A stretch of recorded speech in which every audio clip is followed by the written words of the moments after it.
Hey everybody, welcome. Atomic Radio Hour, post-nuclear podcast. I am your host, Vince, and I'm also here with... your supreme leader, Queen of the Wastes, Olive. Welcome to episode 127. Welcome. How have you been? What's new? What's going on? I am back, you can probably see. Haven't even unpacked my bags yet. But I'm back in my normal setup. I was home for Thanksgiving, but now I'm back home. Home. And I'm just ready to finish up school so I can go back for Christmas. Cool. But I'm glad to be back in my own space, instead of just, ruining my parents' schedule for, 2 weeks. Cool. Because, at this point, they're, they're not old. They're quite young, actually. But they, have their own schedule now that their kids have fled the nest. Yeah. So, whenever I go home, I'm just like, oh, I'm sorry if I'm being an inconvenience to you. Should have said that 20 me like that. I just, I don't know. I just sometimes feel a certain way. But... no, not much is new. I've been playing video games to distract me from the crushing dread of finishing my semester. I'm still playing Hades. Yeah? Yeah, it still slaps. I'm thinking about going back and replaying the Uncharted games. Yeah, I mean, they're a good linear story if you're just looking for a good story to play. Yeah, just something I could turn my brain off and just be like, ha ha. Just that's kind of silly man find treasure. Yeah, that's kind of what I'm hoping for Cyberpunk. I just bought it begrudgingly. Yeah, I was reading reviews and I was like, man, this sounds like it sucks. I want to clown on it myself.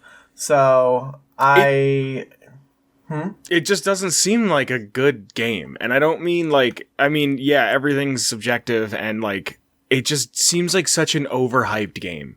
It's I read a YouTube I comment. didn't really look at any of the coverage or hype of it, except for the reviews came out this past week. So I read one or two reviews and I was like, okay, this, and one of them highlights that apparently it's super transphobic. So I want to see it for myself. How? Apparently that there's just a bunch of kind of they irreverently commodify trans existence without actually showing good trans rep. What do you mean commodify? There's ads in the game for fake products that have and I'm gonna use this quote that I usually don't but chicks with dicks, kind of posters trying to sell things, and it's just really uncomfortable. It seems like it's going to be really uncomfortable. And I just want to see just kind of how much they fucked it up. See, I get that. I understand where you're coming from. I think that's incredibly realistic, though. Just because, if, the world that they're trying to build is this ultra-futuristic, dystopian, I don't consider that to be in bad taste, then, just because that if they could, dude, go on any website that has anything that's any sort of fetish material, and that's going to be right there. It's going to be worded just like that. And the only reason it's not advertised like that in public is because there's certain laws and regulations. But if this is a game about things that are just off the rails and, it's incredibly dystopian. If this is a nightmare scenario, I think they're pretty much showing exactly what I... That's not that bad, I don't think. I mean, it doesn't say, get you and sorry for this one, but it doesn't say get you a she-male. It just shows a girl drinking something, and she just happens to have a penis. See, I don't think that's... But also, look at... And I'm not trying to justify transphobia. I'm just saying, look at the picture. I'm going to have the screenshot on screen. She's attractive. It's not like she's portrayed like that. But she's not portrayed to look dumb. She's not portrayed to look like she's anything undesirable. And again, I'm not saying this is fine. You should be okay with it. If you have a problem with it, everybody's got a problem with something for some reason, and it could be completely justifiable. All I'm saying is, at least it's not it's less than a normal member of society. Right, yeah. I also think this is just really one funny. of the things That's one of the things that kind of made me a little uncomfortable. And just like in reading things that, just like they could have handled some things with a little bit more tact. But I think I'm going to wait to judge it for myself. But isn't that the point, that it's like abrasive and in your face? I suppose. Like, I'll be able to tell you once I play it. Like, I'm not... But that's just kind of my initial, like, impressions after avoiding the review cycle. And I haven't even watched the trailers. See, I'm not, yeah, neither did I. I didn't watch it. The only thing, I don't even think I watched the press conference with Keanu. Like, when he came, that everyone made a big deal about. You know what? I did see that. I don't think I saw the whole thing. I think I was working when that happened, and I got home late. Mm-hmm. And I don't think I saw the whole thing. I think, I mean, honestly, just from seeing I'll have that, a lot of thoughts by next week. See, but the way Cyberpunk was, and I don't want to talk about Cyberpunk too long because I just don't care about the game.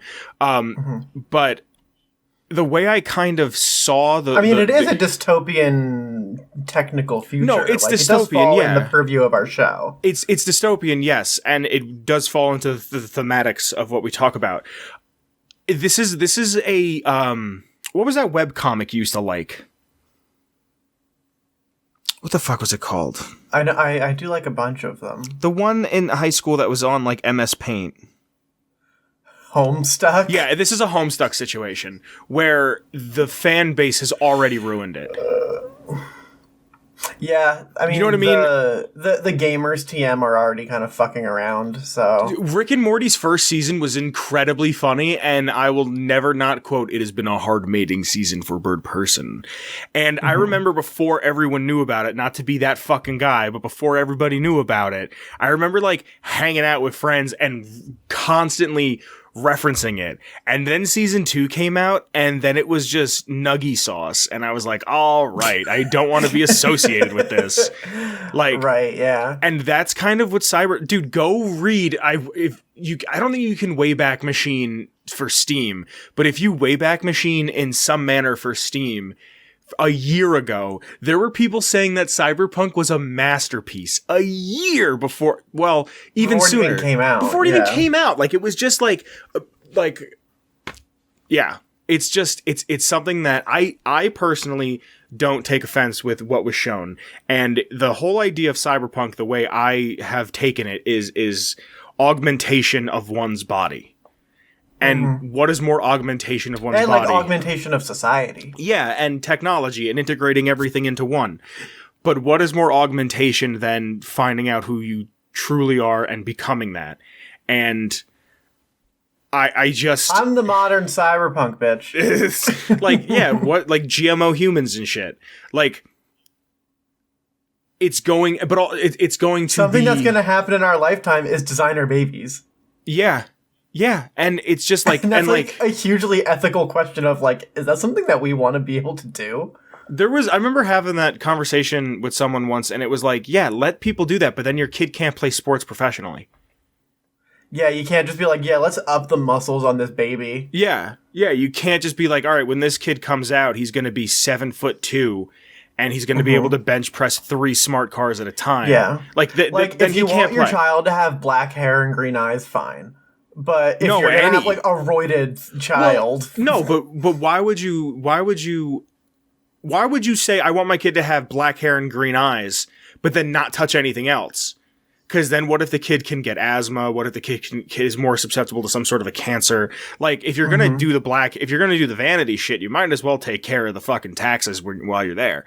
Like, take care of business, fill out the paperwork, mind your P's and Q's, my friend. Like, just go through the whole thing. And dot your T's and cross your I's. Yeah. So, what I'm saying... By making a child that's immune to being human. Yeah, any kid, that's going to be the byproduct. Any kid that's a GMO child, that's a designer baby, is going to wind up, like, not having a sense of humor. Like, they're just going to be incapable of laughter. Like, that's going to be it. You'll live to be 140. You'll be as strong as an ox till the day you die. You have a full head of hair and big swinging schmeat. But you can't comprehend laughter. I don't know. I just think the term designer babies is fucking great. So, I gotta fix my chair. I don't even know how the fuck we got here. I want to play it eventually. when the hype has died down. Apparently there's going to be multiplayer for it, and I also kind of want to wait for the next generation whenever I get into that, because I feel like that's where it's going to thrive. I got it for PC, but ultimately it's probably best served on PS5. Hold on, question. Time out. You don't even pick a gender when you play Cyberpunk. You pick a body shape, you pick a voice, and you can customize all of the physical platitudes. But it's not body. Sliders. It's pre-selected things. I think. Again, I haven't played it. Which, again, is dumb because the game's in first person. It was originally it's just in third. There for your own self-gratification. But if you don't pick a gender, then everybody's technically outside of the binary, right? Yeah, absolutely. So then, how do you know that this person in this picture that was on screen before is even female to begin with? Just happen to be the owner of a penis. Maybe that's, you know what I mean? Yeah. I mean, that's... So, how do you even say, that's a trans character? You know what I mean? Yeah. What I'm just saying is that, the representation doesn't seem genuine. It seems like, oh, we're going to include this because it's something that's, hot in the news and something that's, new and edgy, but not actually, caring about showing the diverse people in the community that I'm a part of. Before we get into the lore, I just have one point to make, and you can retort to this one if you feel like it. I just don't want to, like I said, I don't want to spend too much fucking time here. Who was the Kardashian person who went from male to female? Caitlyn Jenner. Who's a fucking bad person, by the way. Okay, but this is my point. This is my point of why I think what they're showing is somewhat realistic. When she transitioned a year later, I remember seeing headlines, and yes, she is a bad person, but I remember seeing headlines of her just being objectified. Yeah. Because now she was a woman. That makes perfect sense to me. This in Cyberpunk thematically makes perfect sense to me. And I can't believe this game, okay, me saying that I want nothing to do with the game, it must be good if we just sat here and had a fucking 10-minute conversation on a picture.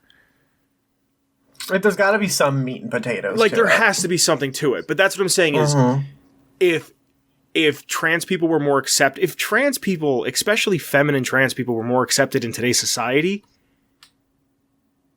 you would see shit like this all the time. You would see shit like this all the time because people just want to objectify whatever gratifies them sexually. They don't have any thought of who the person in the picture or in the video or behind the mask. Not, you know what I mean when I say mask. They don't care about what that person thinks, what they feel, if they like their broccoli fucking steamed or not. They don't give a shit about that. They just think, I can put my parts somewhere near their parts, for a couple minutes, and then I'm okay. That's all people care about. We're still just fucking chimps. You know what I mean? Honestly, I think that that's a really good way of summing it up, and I think that was the best that we could have explained it. But does it make sense? I don't sound like an old man yelling? No, that sounds really... That makes sense. So thanks for actually expanding upon a topic and thinking deeper than a subterranean or just the dermal level. We're 127. Let's do this lore. Yeah, let's get into it. We don't normally talk about Cyberpunk. Normally we talk about a lot of Fallout shit. And I'm keeping in the theme of the antagonists. And today we're doing what is probably my favorite of all of the antagonists. Just gush, my friend, do it. We're doing the one and the only Kaiser. Now, I have some things... Hold on, before you start, how come you don't have a Legion flag on your wall if you like Kaiser so much? I was actually just about to tell the story. Alright, fine. Do it. I have the NCR flag here. I did recently, actually, like the day after I got back from visiting you, I bought 2 flags. I bought the Kaiser's Legion's flag and the Galactic News Network flag. Oh, cool. Yeah, so I thought that would be nice to have with the setup. It would be thematic and fucking here and there and whatever. They just shipped it out yesterday. What the fuck? Yeah. So I don't have it. I have something else that I'm going to show off when we're done with lore. But do not get it wrong. It'll always be true to Kaiser. Always. It's just... it's not right for the Wasteland, but it makes the most sense that it would win to me. And... yeah. Goddamn is Kaiser not interesting. Yeah. Interesting people. A lot of them bad people, but bad people can be interesting. Yeah. Just as interesting as good people. And I think that Kaiser is a really interesting figure. And honestly, I think Joshua Graham is more interesting, but let's get into it. Yeah, I might do, when we're done with this, I might do the DLC bad guys. Cool. Kaiser, born Edward Sallow, is the leader, dictator, and co-founder of Kaiser's Legion in 2281, worshipped by legionaries as the self-proclaimed son of Mars. A former member of the Followers of the Apocalypse and an ex-citizen of the NCR. Since subjugating the desolate region of the Grand Canyon in 2247, he has since forged his legion of 87 tribes, assimilated or exterminated them. From the former 4-states Commonwealth, the militaristic might Kaiser's Legion achieved completely pacified the lands that the Legion occupied, but safe roads were only the first step to fully realizing a permanent Legion that could continue after his rule. The next great step was to expand westward, to acquire a real Rome, in the form of New Vegas, that could be based of his new empire. But before they could continue westward, Kaiser and his followers must deal with the new California Republic, a formidable military power that Kaiser sees as his first worthy opponent. So all of my lore I get off of fallout.fandom.com. The voice actor is John Doman, which I actually don't know him from anything else other than... nor do I. A political commercial. Really? Right here, he was in The Wire. I don't know what show that is. He played the Pope in a show in Borgaya. And he's apparently Carmine Falcone in Gotham, which I had no fucking clue. Cool. Yeah. He was in a couple HBO series. He was in Oz, which, again, I never watched. I just remember someone telling me Oz had a lot of rape in it. Like The Wizard of? No, it's... I don't know. It's about prison. But... imagine if The Wizard of Oz had a ton of just sexual misconduct. There's a scene where they run through the poppies that's supposed to be like them getting roofied. You know what? I just rewatched The Wizard of Oz, actually, when I was home for Thanksgiving. We were sitting there watching it, and I was just like, ba-bow. And the woman who played the Wicked Witch of the West played the Wicked Witch of the West until she died. Like, this is a quick tangent. There's a lost episode of Sesame Street because she came on the show to show kids that the Wicked Witch wasn't that scary. And mind you, this is back in the time where, like, when The Wizard of Oz came on TV, everybody ran home to watch it. Like in the 80s, 70s, 80s.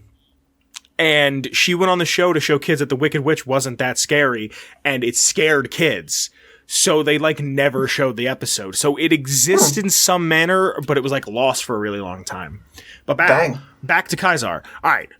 An educated and highly intelligent man, Kaiser is infamous as the most dangerous enemy of the NCR. that the NCR has ever faced. Inside the Legion, he is respected for his charisma as well as his brutality. These traits are the main reason such a large, sprawling organization hasn't collapsed into a slurry of small infighting factions. But despite the grand persona Caesar has created for himself, he also has a less graceful side. If confronted with his past mistakes, or if he feels that he is not capable, he's not in complete control of a situation, Kaiser will reveal his true nature as that of a prideful help me. How do you say this? Megalomaniac. No. Fucking, are you on the thing with me or no? Yeah, but I lost track. He has a ton of megalomania and is a bully with a fragile ego and a hair-trigger temper and act out in particular denial and anguish or childish spite. Megalomaniacal. That's a fucking word and a half. That's a fucking $3 word. Sucks. Yeah, fuck that word. I'm normally a big fan of words like that, but that just... Jesus, making me look bad on my own show. Now in 2281, Caesar looms in the field base / headquarters of Fortification Hill, waiting to cross the Colorado River to avenge his humiliation at the first battle of Hoover Dam and finally annex New Vegas as the capital of his empire that he truly deserves. He feels he truly deserves. I just want to point out that he just wants New Vegas because fuck you. Yeah. I love that. I want this. Yeah. It's very much a little kid going, that's my toy. You're not even playing with it. Well, now I want it. I love that. Now I want it. Caesar is playing with his cards more cautiously this time and will not give the order of Lanius to attack the dam until he can unearth the contents of the vault sealed beneath his base in the Mojave. Caesar also needs to neutralize House, attempt to forge an alliance with the Boomers, the Great Khans, and the White Glove Society, as well as destroy the Mojave Brotherhood of Steel, and attempt to assassinate President Kimball. Two factors have halted his progress. Firstly, a debilitating brain tumor that prevents him from fully administrating to the day-to-day operations of the Legion, and secondly, his interest in reports of a resourceful courier whose ambiguous allegiances could either be a problem or potentially a boon to his efforts. You know what I think is so fun about that? What's that? You know what? The biggest problems on Caesar's plate is the tumor destroying his brain and your dumbass. And I think I don't know if this was done on purpose, but I like I don't want to say duality, but I like and I don't think it's irony, but you were shot in the brain and left for dead. And he's pretty much shot in the head and is left for dead. Yeah. You know what I mean? Like, he's not like, he's, I guess, metaphorically shot. Like, he's fucking... Yeah, his days are numbered. He's on his way out. I mean, he's also, how old is he? He's also 55. In the Wasteland? Yeah, there's right here on the wiki, it says he's 55. He's also level 30. Born in 2226 near the Boneyard as Edward Sallow, he was once a citizen of the NCR. Following the death of his father at the hands of raiders in 2228, his mother sought the protection of the followers of the apocalypse. While she worked for the followers, cooking and cleaning in the library, the young Edward learned how to read and started taking courses provided by the organization free of charge.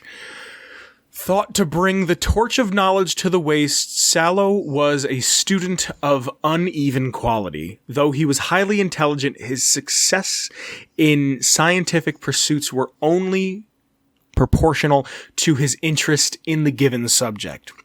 Nor was he particularly popular among his peers, due to his bad temper and narcissistic attitude. For Sallow, the followers were never an inspiring example.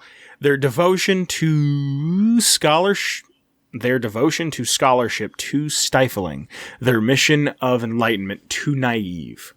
In 2246, the 20-year-old Sallow was an anthropologist and linguist. He was an anthropologist and a linguist. That's another reason why I like Kaisar, because you talk to him and he doesn't sound like a bumbling wasteland moron. Yeah. He knows what he's saying. To benefit from his talents, the followers sent him east towards the Grand Canyon on his first expedition. Accompanied by a physician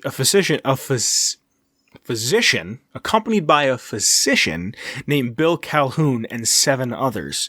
He was tasked with learning the dialects of the tribes inhabiting the region. On the way to the canyon, he and his companions happened upon a cache of historical books. The most significant to Sallow were on ancient Rome, including the history of the decline and the fall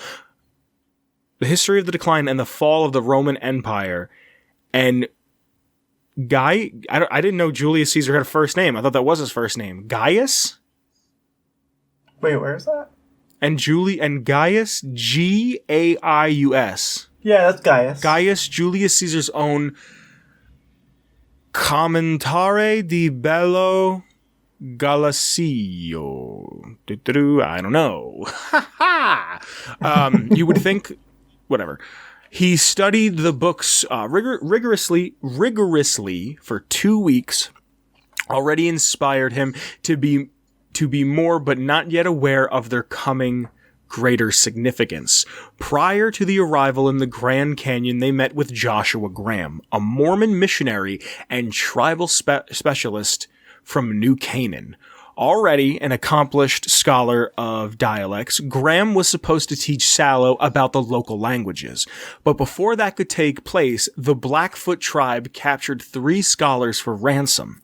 While Sallow believed the tribe did this for ransom, it's weird that's written like that, Graham would later attribute the change to the tribe's relationship with the party to a mistranslation.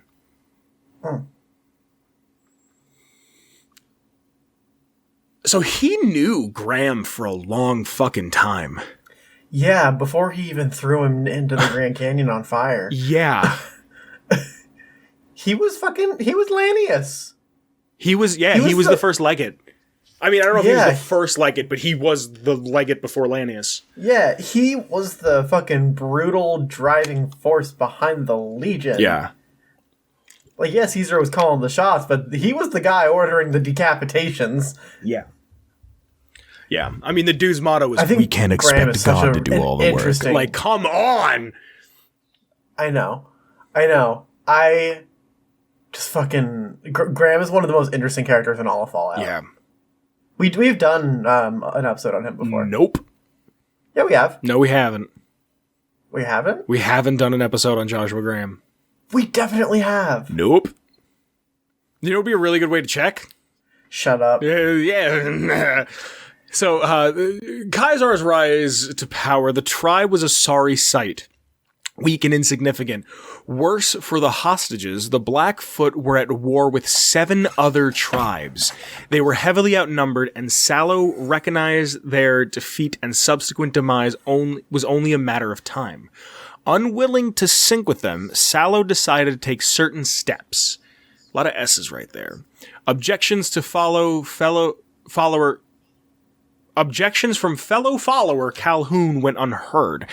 After witnessing their lack of knowledge firsthand, Sallow stepped in to teach the tribes how to properly maintain their firearms, how to properly shoot targets, and how to reload ammunition. The next step was teaching them how to manufacture explosives and drilling in small unit tactics. Imagine going to the zoo and going to the monkey cage and being like, "Here's C4, you fucking orangutan."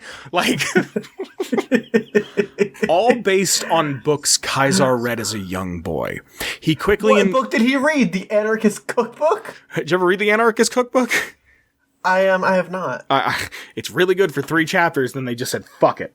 You can tell they just stopped caring.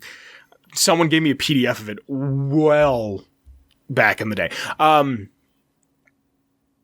He quickly impressed them enough to the point where he was made their acting war chief. Once they were ready, Sallow led them against the Ridgers? Ridgers. Mm-hmm. Those of the Ridge. Ridgers. The Ridgers. Their weakest enemy. Divide it impera. To divide and conquer. Did I say that correctly? Divide it impera? When the tribe... I should learn Latin. That's just something that I could see myself doing. Yeah, like, just as, like... would really, like... I feel like you would really find a good, like, deep dive into Latin. Just, like... And you know what? You would speak it all the time just because it's a dead language. Yeah, just because, fuck you. Like here's this thing that I know. I think it'd be a good party trick, too. Like, you know what I mean? Like, it would just be fun to be like, haha. Like, I want to learn one song on the piano at, like, a concert level. Mm-hmm. Just so I can fucking, so like... Go like... Yeah, I can sit down and pretend like I'm John Legend for like 3-4 minutes, and then someone's like, dude, you gotta play another song. I'm like, nah, it's alright. Like, I only know one song. So he wanted to divide and conquer. When the tribes refused to surrender, he ordered every man, woman, and child killed. No exceptions to be made. The Blackfoot moved on under Caesar's lead, surrounded by the Kebabs? Kebabs? Yeah. The Kebabs tribe. Yeah. Upon their refusal to surrender, Sallow took their envoy to the ruins of the Ridgers village. The piles of corpses were a shocking sight to the tribesmen who knew only tribal strife, played at war with the occasional raid, raping, and pillaging. You know, if you can fit it in on a Tuesday. Yeah, this was just like a little bit on the side. Yeah. You know, after dinner, we're a little full, go for a walk, maybe rape and pillage a bit. For dessert. Yeah. This was total warfare. And as its most destructive and barbaric state. The concept of total warfare was an entirely new and terrifying type of conflict that the tribes had never encountered before. Such brutality would form the core of the Legion's tactics and philosophy. He said, fuck around and find out. He really did. God damn, is that fucking He cool. was like, you know what you can do? Rape, murder, and pillage. And people are like, are we allowed to do that? And he was like, yes!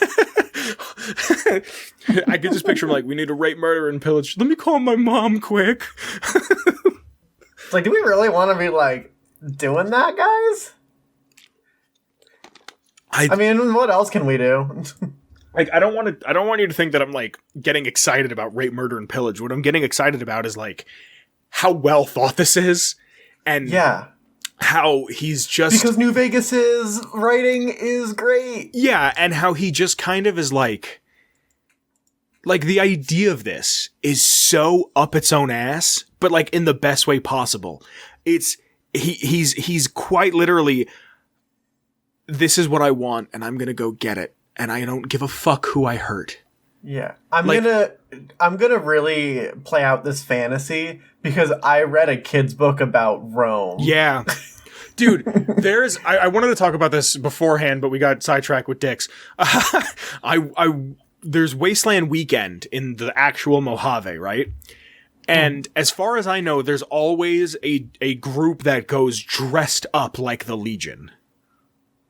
And there's pictures. Yeah, you're right. I might put a picture up. If I could find a good one. And there's a dude who dresses up like Kaisar. And like, part of me wants to go there in like this wasteland attire and go to the guy who plays Kaisar and like kneel in front of him and be like, Awe, true to Kaisar, my lord, any bidding that you need done will be done in the name of Kaisar. And like really fucking like play into the role play, like the RP of it. Mm-hmm. I love RP. Oh, I fucking love the Legion. It's so fucking neat. All right. The Kebabs promptly surrendered rather than suffer the same fate. Then the Federales. No, I don't know. Where are we? The Fredonians. Fedorians? Fredorians. Fredorians? The lady? than the remaining tribes. Caesar was actually aware that the root cause of the problem was tribal identities, leading to the conflict and preventing any substantial recovery. He knew what had to be done. He had to erase all traces of tribal identity and replace them with a single monolithic culture. A year later, in 2247, when his confederation was large enough, Sallow crowned himself as Caesar, leader of the great tribe, the Legion. He deliberately patterned it after the Roman Empire. One of the reasons was that ancient European culture was completely foreign, alien to the ignorant tribals.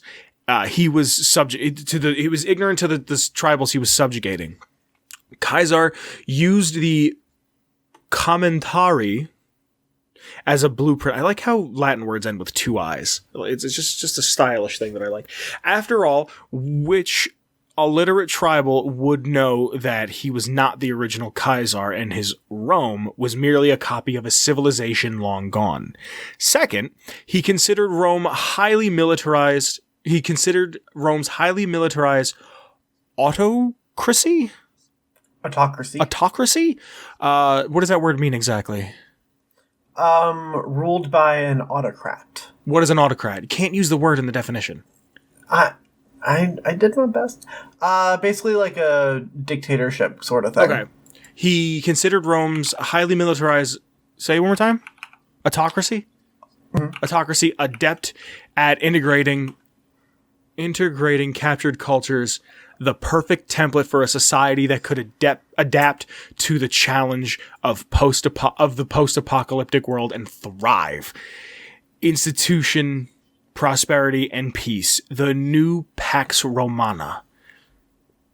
The Legion would be nationalist, imperialist, totalitarian, completely humongous creature that would focus on long-term stability at all costs. I think there's also something kind of noble about shut the fuck up, we're doing it this way. That being said, I understand where shut the fuck up, we're doing it this way can be wrong. A lot of Rome especially fell. when you're burning people at the stake. Yeah, but like also you could say whatever you want about the Legion. They put numbers on the board. They really got shit done. You know what I mean? Like, yeah.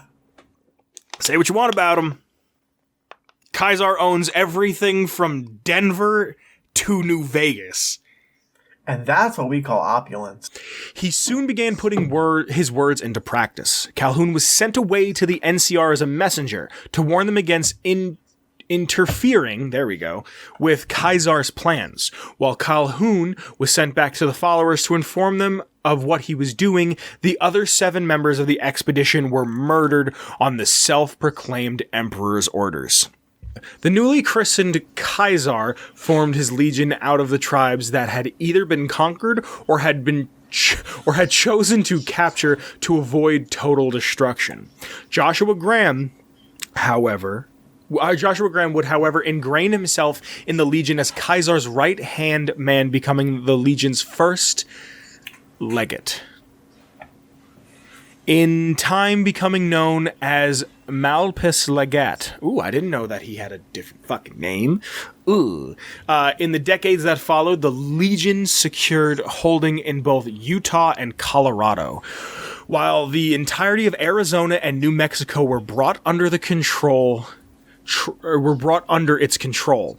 Tribes were forcibly assimilated into the Legion, were cities, and their inhabitants lived on as subjects of the Legion. Since 2250, Caesar has styled himself as the son of Mars, divinely ordained to subject the world to his will, and 5 years later he established the first capital in the ruins of Flagstaff. Real quick, he really did a join or die kind of scenario. Yeah. Flagstaff, Arizona. Just want to double check. I thought that was... Hold on a Apparently fucking second. Flagstaff, Arizona is beautiful. It's mentioned in the Wastelanders update. Get the fuck out of here. Maybe I'll check it out one day. I don't know. By Actually, 2270... I just uninstalled Fallout 76. Did you really? Yeah, I had to make room for transphobic future game. It's one image. I know. So far, I'm just fucking with you. Please continue. I'm engrossed in the Legion. By 2274, he had conquered most of the tribes of Arizona, Colorado up to Denver, New Mexico, and southeastern Utah, and became known as the Conqueror of 86 tribes, whose legion had never met with any serious defeat until their confrontation with the NCR at the First Battle of Hoover Dam.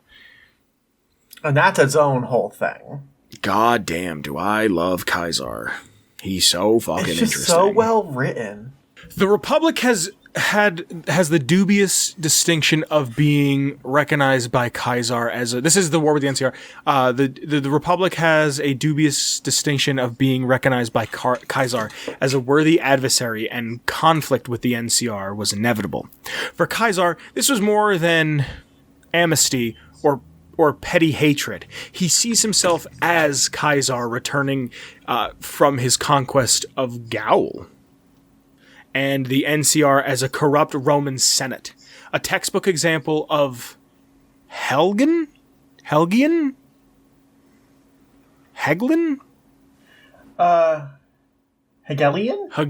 dialect. What is that? What does that say? I am going to look it up. Never heard that word before. Helganism. The philosophy which could be summed up by the dictum that the rational alone is real, which means that all reality is capable of being expressed in rational categories. The goal was to reduce reality to a more synthetic unity within the system of absolute idealism. It was made by G.W.F. Hegel. Hegelian dialectics, where the thesis and antithesis conflict, creating a synthesis when the conflict is resolved. What does that mean exactly? I don't know. That's like when yes and no come together, you get a maybe, kinda. Like, what? Hold on, let me read it and then try to process it with my brain. Oh, hold on. When the Legion conquers the NCR, it will be transformed from a republic crippled by bureaucracy, corruption, and gridlock into a highly efficient military dictatorship. The Legion will become a standing army protecting all of the citizens of the new empire and absolute power of its dictator. Basically, he was flipping the system on its head. He's lawful evil.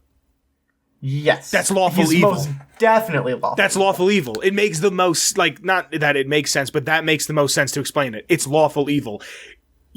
I'm on your side as long as you're on my side. Mm-hmm. Of course, if you're not on my side, fuck you. Yeah. You and your family are getting put on crosses. Yeah. Of course, the new California Republic was not willing to roll over and surrender. Following a series of skirmishes and smaller battles, most notably the destruction of Fort Aradesh out east. Hold on, I didn't even know about Fort Aradesh. You didn't know about Fort Aradesh? You did? No. Ulysses brings it up in Lonesome Road. What the fuck? I didn't even know about Fort Aradesh. Aradesh is Tandy's dad. Yeah.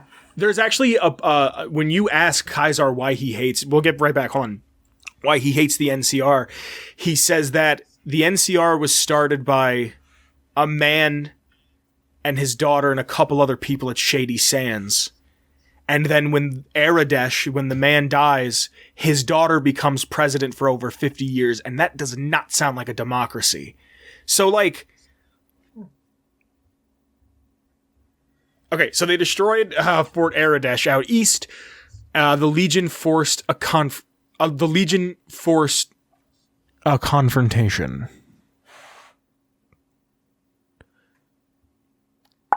In 2277, the Legion faced the NCR at Hoover Dam in what became known as the First Battle of Hoover Dam.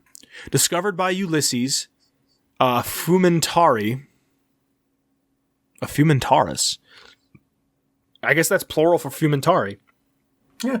The dam was a symbolic Rubicon. At the time, Caesar's 68 reformed tribes under the command of Joshua Graham marched against the NCR garrison at Hoover Dam in an attempt to take a strategic asset and river crossing.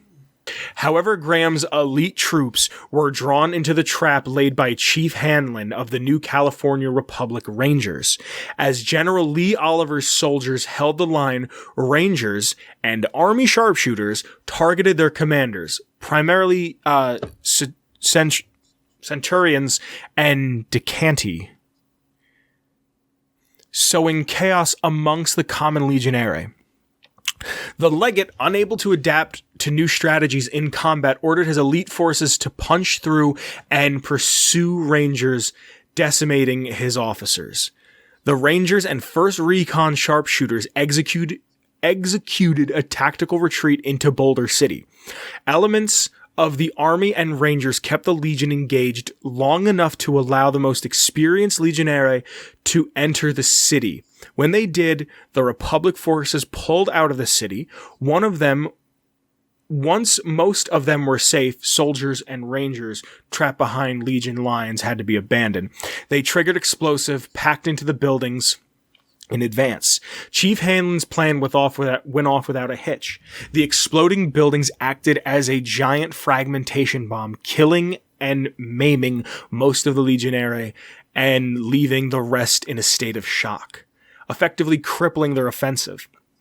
The Army and Rangers followed the detonation attack with a counterattack, pushing back and eventually routing the Legion forces and forcing the Malpass Legate to retreat from the Cam back to the east of the Colorado River. Flanking attacks at Camp Gulf and other camps in the Mojave were simply repulsed. Probably pushed back. I never heard repulse used as pushback. I always heard it as like, ugh. You know what I mean? Ugh. Yeah. The Malpass Legate returned to Caesar in shame to demonstrate that failure is not tolerated even at the highest ranks. Caesar ordered Graham to be burned alive. The former legate was covered in pitch, lit on fire, and thrown into the Grand Canyon.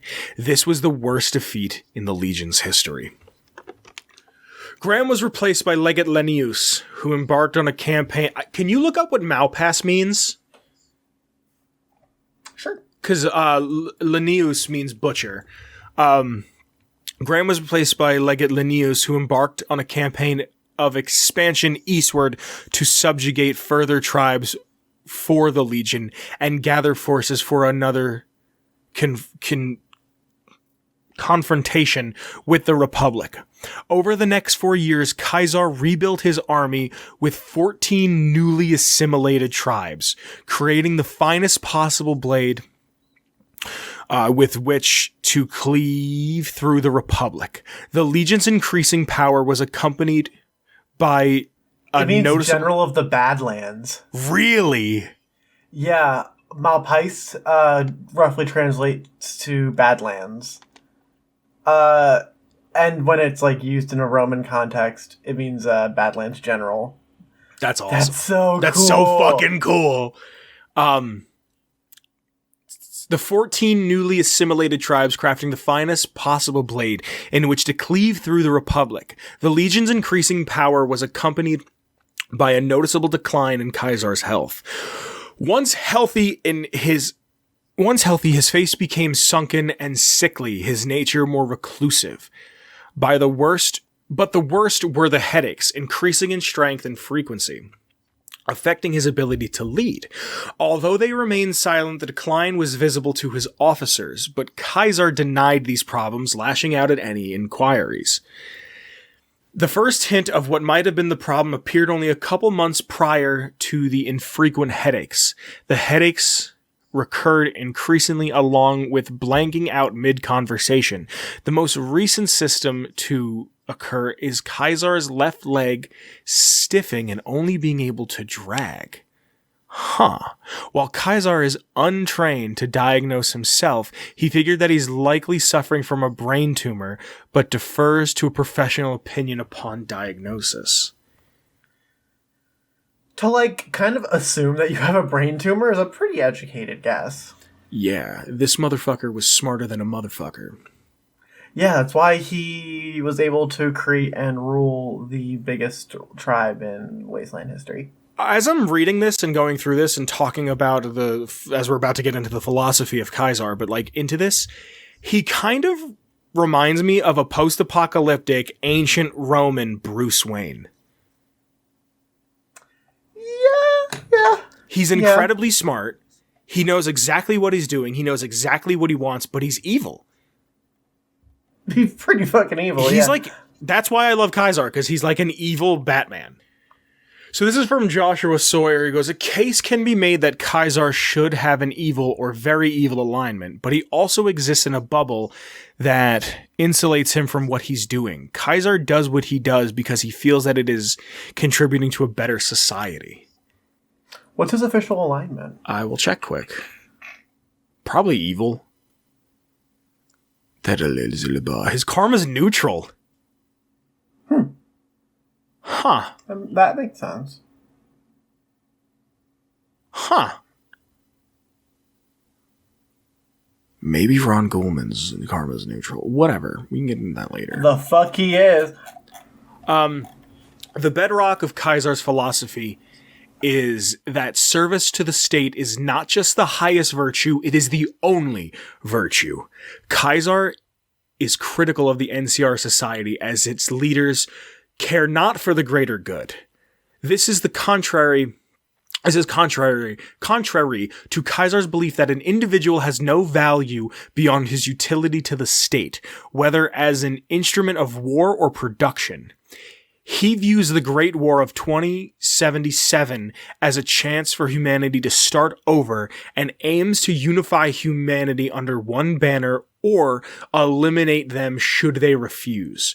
Reading through old world books, Kaisar has gained the knowledge of the old glory of Imperial Rome and has used the ignorance of his followers to claim that Kaisar, the son of Mars, the god of war, and not that he is the son of Mars, the god of war, and not Edward Sallow, former follower of the apocalypse. Aside from total military defeat, Kaisar's greatest fear is being exposed as a fraud. Most members of the Legion, excluding some of the most trusted ones, are oblivious to the fact that the Legion's culture is based on a book about ancient Rome. They believe that all of the customs enforced by Kaisar were dictated by Mars himself. Can you do me a favor quick? Mm-hmm. Can you go back to that book that he based it on and send me a link to someone who is selling it? The commentary? Whatever book, yeah. Do a private seller. Don't go on Amazon. Please. Those who claim otherwise are viewed as the ultimate blasphemers? I know the word, I just don't know how to pronounce it. And are likely to be executed. While some of the newly captured slaves are skeptical, they don't tend to be vocal about it. And their children are taken away from their parents and raised by Kaisar's priestesses. Secretly, Kaisar still doesn't feel like a real Roman Empire with a loose nation of savages. He thinks of himself as merely a barbaric king of the Galus. Kaisar desires two things, a Carthage and a Rome. By seizing New Vegas, Kaisar felt that he would finally be able to elevate his legion to a legitimate nation by giving it its own Rome. By destroying the NCR, Kaisar's Carthage, transforming them from a nomadic army into a true empire, militaristic, imperialistic, autocracy, culture. I said this, it's humongous, it's a ruler, understated power, a Pax Romana, which would prevent humanity from ever falling again. In his views, the NCR does not have a long-term solution to the problems of the wasteland. The bombs had reset humanity's progress and believed the time had come to rebuild it into something new. He argues that the NCR is weakened by its democracy. and that it was at its strongest when it was under the dominating rule of the second president, Tandy, whose popularity was such that she remained leader of the NCR for most of her life until the death, as the Senate would never dare oppose her. He was taught to venerate her as a child and observe that she was ultimately more of a queen than an elected official, and it was a similar centralized power that a new civilization needs. In the eyes of Kaiser, the NCR came after Tandy's presidency.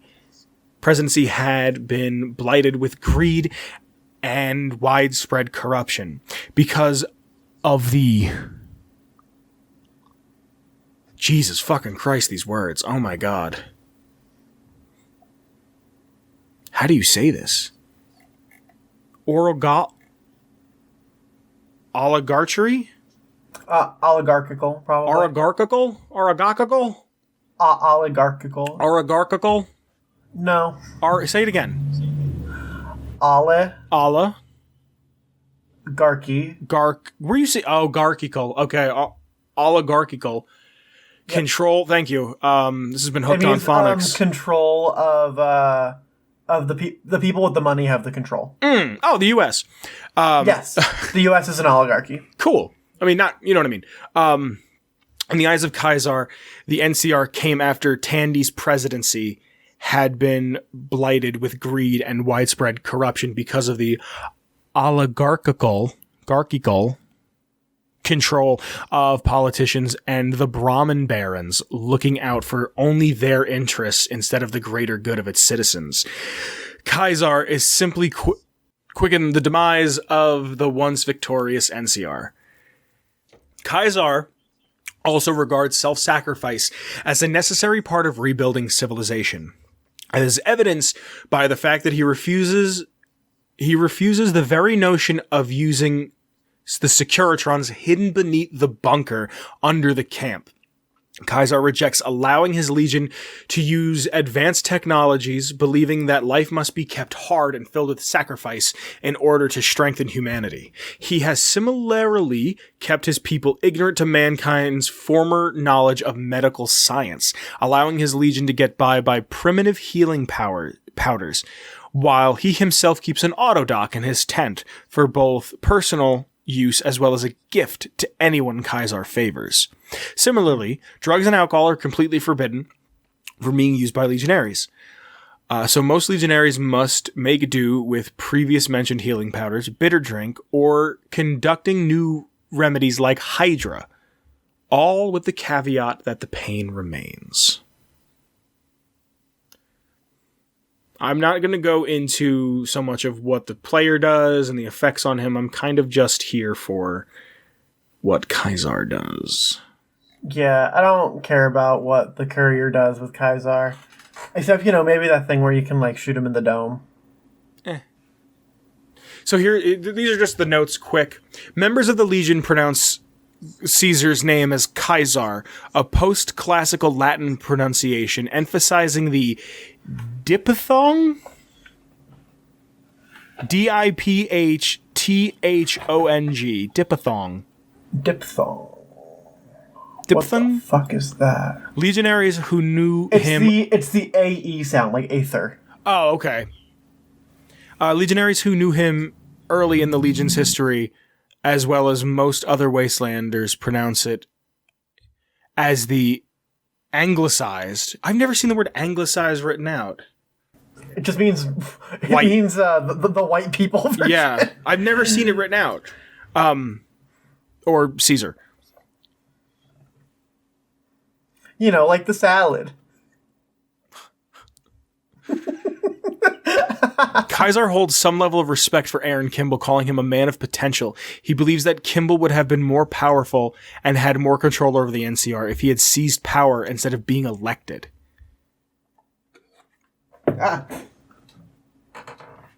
If the player character pickpockets Kaiser while detected, he will automatically turn hostile and his inventory doesn't open. If Kaiser dies, his body will never disappear. I saw that. That was very interesting.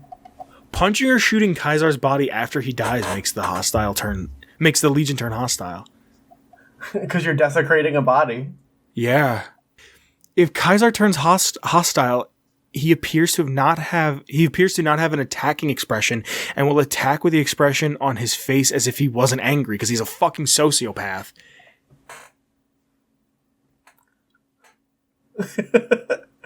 Just punching with a big old shit-eating grin. Yeah. That's like in the first Max Payne. Max Payne has a smile on his face the whole game. Because he's a bad person. John Gonzalez wrote Caesar. He wrote the dialogue for Caesar, but Graham actually designed him. Yes. Or Sawyer designed him. Yes. Caesar possesses a number of parallels to his historical counterpart. For example, the historical Kaisar actually suffered from a condition similar to the one depicted in the game. He had headaches, blackouts, and sometimes even seizures. Wow. In terms of appearance, Kaisar is balding and has an aquiline nose, a sign of nobility in ancient Rome. One of the things of note is Kaisar is 55 years old in 2281. The historical Julius Caesar was assassinated at the age of 56 on March 15th, 44 BC. So he's a better Caesar than Caesar. Yeah. He made it longer. Metzger, the leader of the Slaver Guild in the Den, was initially named Caesar. Huh. Romilius C. Julius Caesar. Romilius, I guess, and C. Julius Caesar claimed to be the descendant of the god Mars, just like Caesar does in this game. That is Caesar. I am glad that I know more about Caesar now. Isn't he the fucking coolest? He's kind of the man. I mean, the writing for him is just top tier in terms of New Vegas's writing, which is all really good. I wish that Bethesda cared this much about Fallout. Yeah. New Vegas 2, baby! I hope that we'll get some better writing. I'll be the first one to say, I don't think 3 has the best writing in the world. I just like the world a lot. I think the world is more fun to be in than 3's claim to fame is the world building. New Vegas is the writing, and 4 is the actual technical mechanic, I feel like. Yeah. If they can put that together into one game that's set on the West Coast, it would be the game of the year. Like, quite literally. Not even West Coast. Just put it together. Or I want to see Colorado. I want to see Fallout Legion.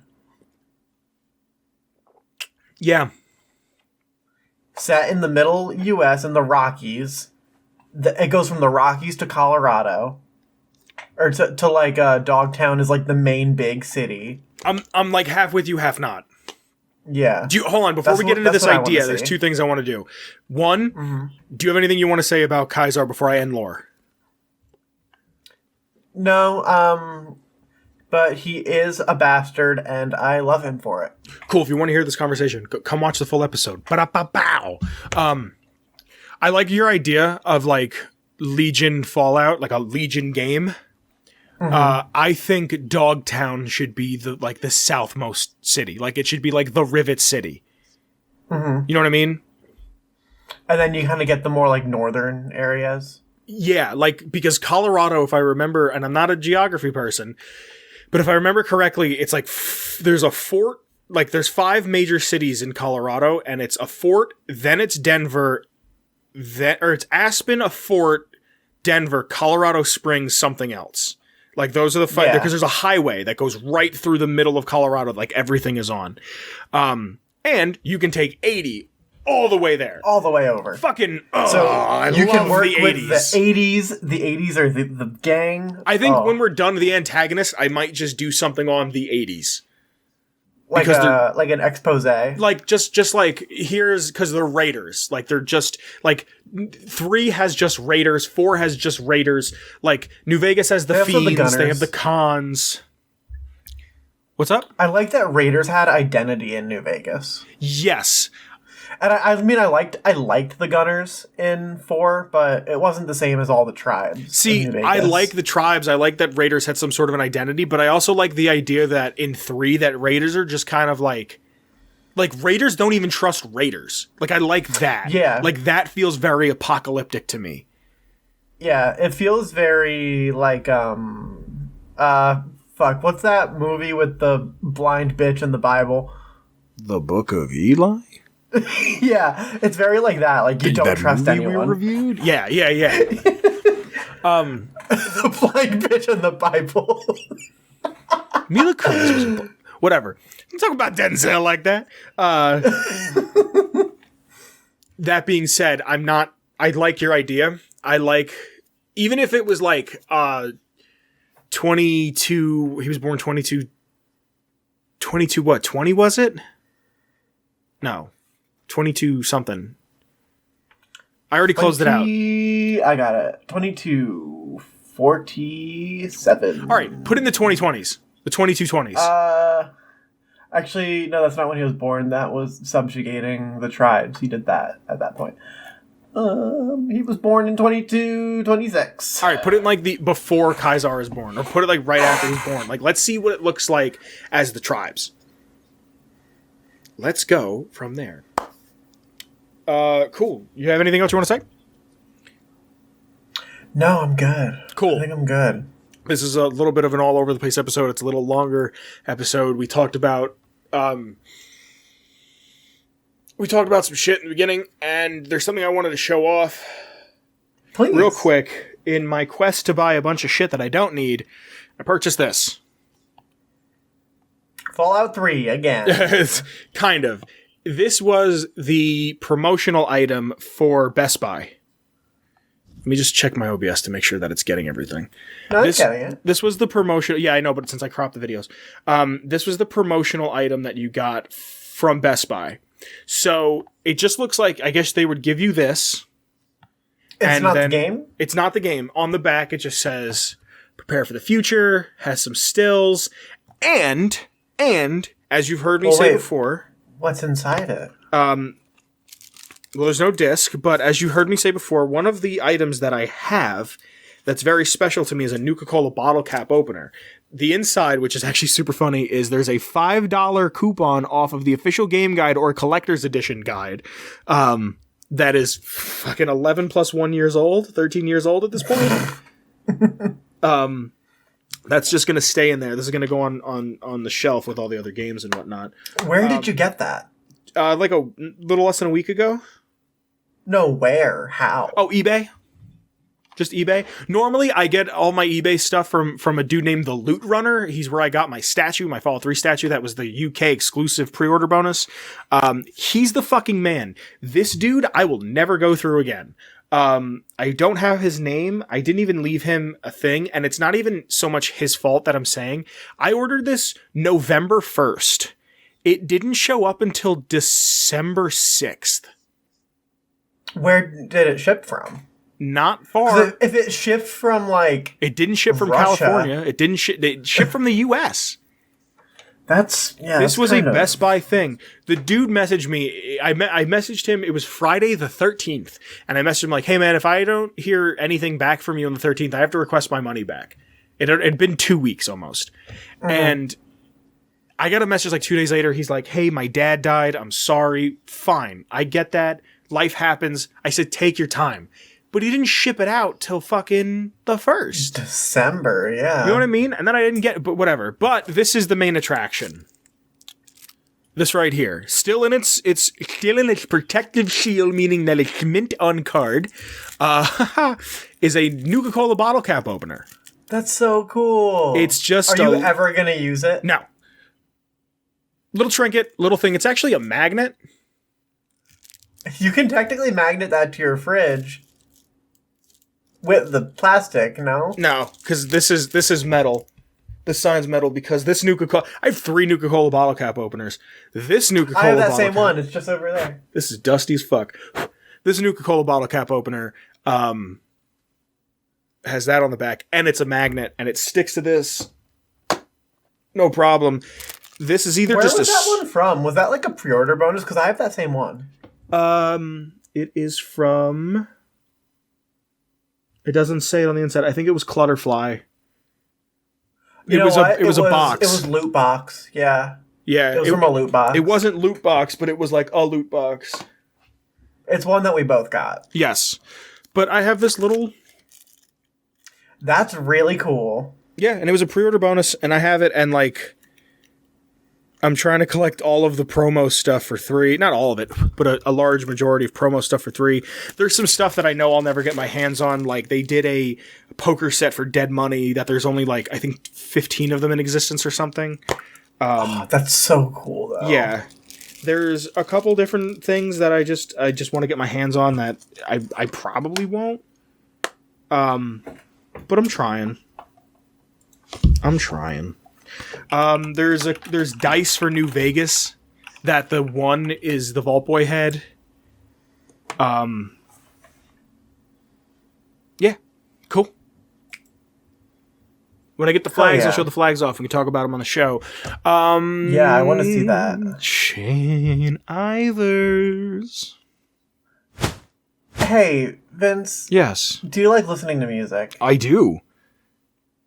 So do I. Yeah. Especially Shane Ivers, because he made our intro music. He made a song called Feather Duster, and you can get that at www.silvermansounds.com/free music/Feather Duster. Vince, yes. Social media, right?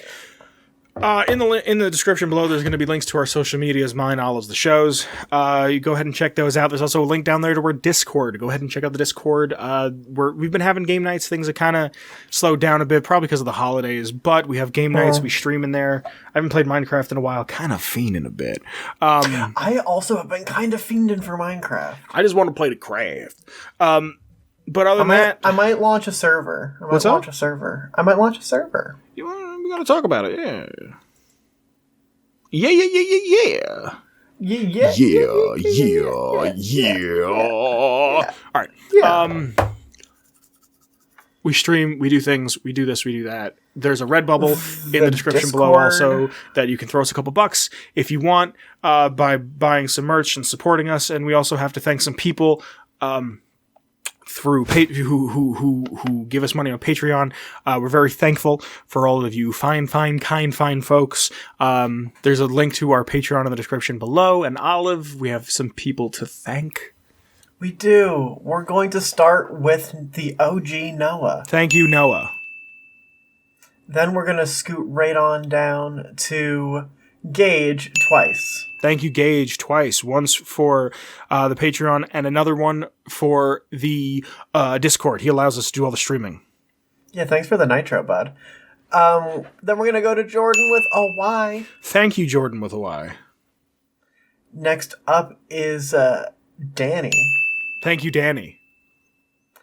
Next up is Marcus. Thank you, Marcus. Last but not least, we have Bones Jones. Thank you, Bones Jones. I hope your bones are doing just great. Before we leave, Cyberpunk today had 1.003 million people on Steam. Like, active players. The only game that was higher than that was Counter-Strike. Wow. Today, with after I'm done recording, I'm gonna go finish downloading. Cool. Have fun. Bye, everybody. Goodbye. Thank you for coming this Love week. you, boy. Atomic Radio Hour Podcast. A Ghoulman Entertainment Production.